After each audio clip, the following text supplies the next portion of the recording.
Good morning students. So up to now we have discussed about the basics or introduction of chapter electricity. So next part is electric current. So in this video we will discuss about the meaning of electric current. So first is written here I is the symbol for electric current. Now before the definition of electric current, first understand the meaning what happened during the static current or electric current. As the name suggests, static, in case of static there is no flow of electron. So in case of electric current in which electrons will flow, there is slightly difference. In case of electric current, the meaning of word current is the flow of something. So in this case it is written electric, so flow of electron. So how we can define that flow of electron with the electric current? So before discussing this definition of electric current, first see these two diagrams. First is above the first diagram it is written random motion, in the second diagram it is written ordered motion. So everything is in order. So the difference between these two diagrams, let us assume these are the magnified parts of copper wire. ये copper wire का एक section है, उसको हमने magnify करके बनाया हुआ है यहाँ पे. So in case of copper wire, तो अगर आप बड़ा करोगे तो उसके अंदर क्या क्या चीज़ें होंगी? In these copper atoms and rest is electrons. Proton and neutron always inside the nucleus, तो वो पार्टिसिपेट नहीं करेंगे प्रोसेस के अंदर. So this is the magnified section of copper wire जिसमें से हम करंट पास करेंगे. So before passing the current, this is the copper atom plus plus plus and these dots are electrons. As you can see the directions of arrow, each and every electron they are moving in random direction, कि कोई left में जा रहा है कोई right में. So this is represented here. So before passing the current everything is going in, or these free electrons are moving in random directions. As soon as we pass the current through this copper wire, कि जैसे ही हम current pass करेंगे इस copper wire में से, तो current pass कहाँ होगा? From the current is what we are providing the current और we are providing the energy, क्योंकि आप एनर्जी प्रोवाइड करोगे तभी वो एक जगह से दूसरी जगह जाएंगे. So what is this energy we will discuss in the electric potential. So now before passing the current through the conductor, after passing the current through the conductor, कि पहले जब हमने करंट नहीं पास किया है और पास करने के बाद क्या डिफरेंस आता है. तो डिफरेंस इज क्लियरली विजिबल कि इन दिस फर्स्ट केस जब करंट नहीं पास किया हमने, electron are moving in random direction. As soon as we pass the current electron will start to move in a particular direction, in this case negative to positive, क्योंकि electron पे कौन सा charge होता है? Negative, तो वो किसकी तरफ जाएगा? पॉजिटिव की तरफ. So these dots are all moving in a particular direction. So now motion of electron is ordered, कि वो एक particular direction में क्या कर रहे हैं? मूव कर रहे हैं. यहाँ पे क्या था? particular direction में मूव नहीं कर रहे क्योंकि हमने करंट नहीं पास किया उसमें से. वो क्या है? रैंडम, कोई किधर भी जा रहा है. So normal state or when electric current is passed. Now we will move. This is the basic meaning of what electric current, कि electric current होता क्या है. Next is definition for electric current. So you can write number of definition. So the simplest of all is the कि electric current में कौन flow कर रहा है? इलेक्ट्रॉन. इलेक्ट्रॉन के लिए हम जनरली क्या यूज करते हैं? Electric charge. So the rate of flow of charge is called electric current, और I is equal to Q by T. So in the previous video we discussed about what is the meaning of Q, electric charge.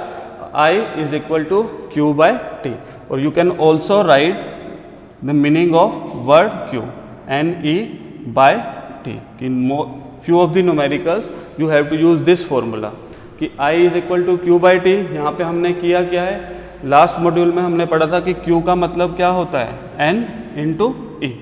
Q is the electric charge, N is the number of charge particles, specifically electron, E is the charge on one electron.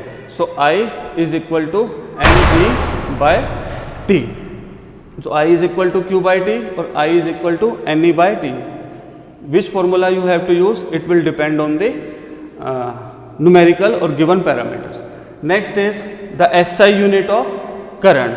So more specifically we write the SI unit of current ampere.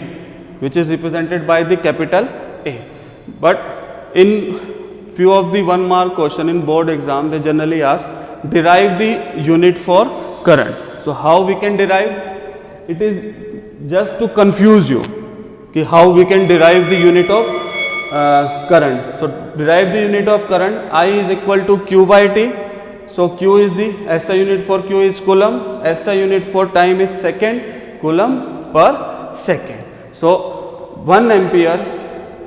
One more question that come in the board exam is define 1 ampere. तो 1 ampere कब होगा? जब charge कितना होगा 1 coulomb और time कितना होगा 1 second.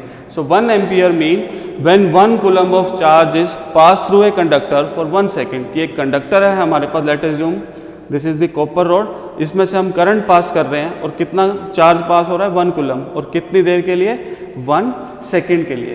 That will be called 1 ampere. Next is after the unit there are also few smaller units sometimes we have to use. Smaller units are 1 mA, 1 milliampere. So 1 milliampere is equal to 10 raised to power minus 3 ampere.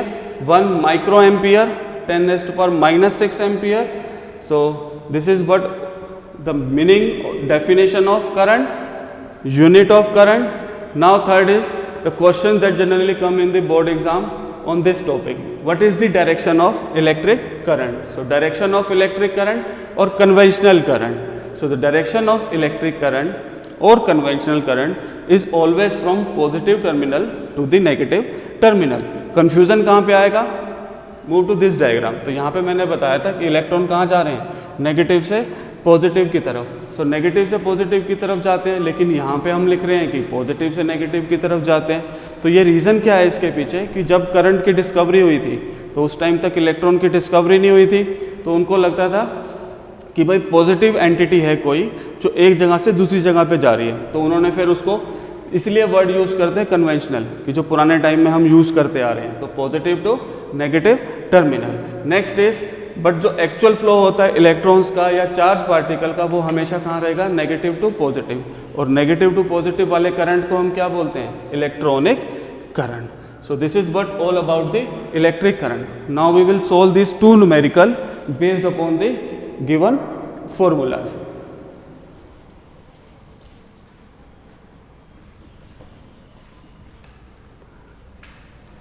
So most of you can solve these two numericals because we have already discussed. So first question is question number 1. So every time if you want to solve a numerical, what you have to do? You have to divide that numerical into two parts. First is what is given data.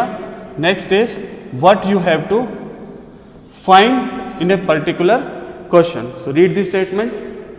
Electric iron, ये एक press है, वो current draw करती है कितना?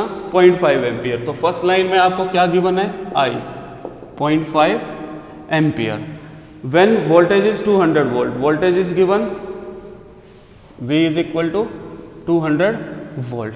Next is calculate the amount of charge flowing through it in 1 hour. तो आपको दिखेगा नहीं टाइम, लेकिन उसने लिखा है 1 hour.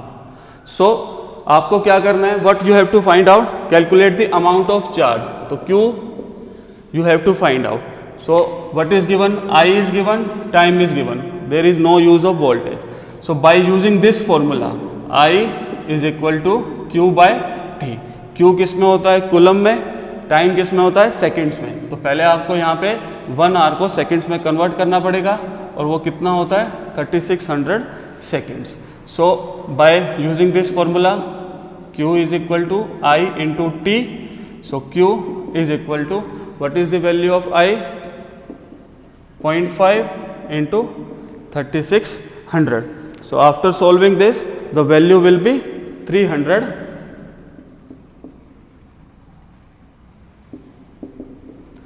coulomb. So this is the solution for first numerical. I think it is clear to everyone.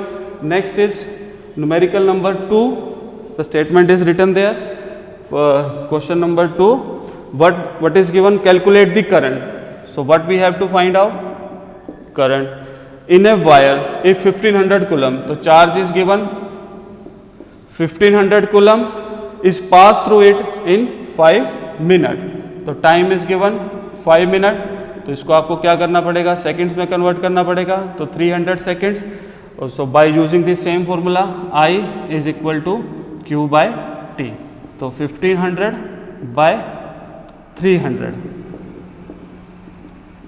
5 ampere. So this is the solution for numerical number 2. So I hope these are the simplest of numericals. So everything is clear. So in case of any doubt, you can write your queries. Thank you, students.